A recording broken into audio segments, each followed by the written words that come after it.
Aussi bien on comprend la dévaluation de l'existence qui ne touche pas qu'à la fin de vie, mais qui touche à la vie même, lorsque l'on indique aux personnes qu'il faudrait qu'elles partent en ne coûtant pas davantage qu'elles ne valent.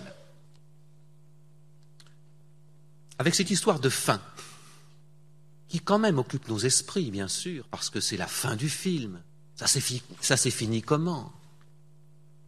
La fin comme le début, c'est un temps important, majeur. La fin, donc, incite, dirais-je, à en finir avant que la mort n'arrive. Une des tendances fortes de notre société, me semble-t-il, est celle-ci.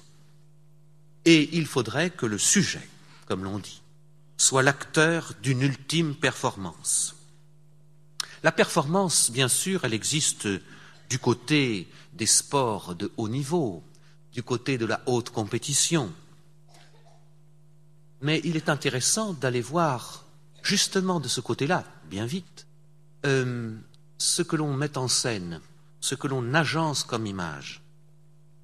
On pourrait dire ceci, c'est que l'héroïsme du champion contemporain se parachève par sa capacité à conclure sa carrière glorieuse par une disparition.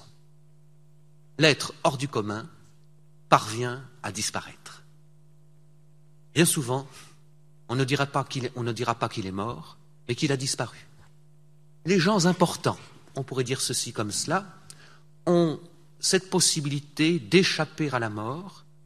On ne dira pas qu'ils sont morts, mais en effet qu'ils ont disparu. Si vous êtes quelqu'un d'ordinaire, sans doute serez-vous obligé de décéder. Mais si vous avez la chance d'avoir été je ne sais quel grand violoniste, grand champion, vous aurez la possibilité de figurer, ailleurs que dans le carnet traditionnel, dans la rubrique « disparition », où l'on ne cite évidemment que les morts d'exception.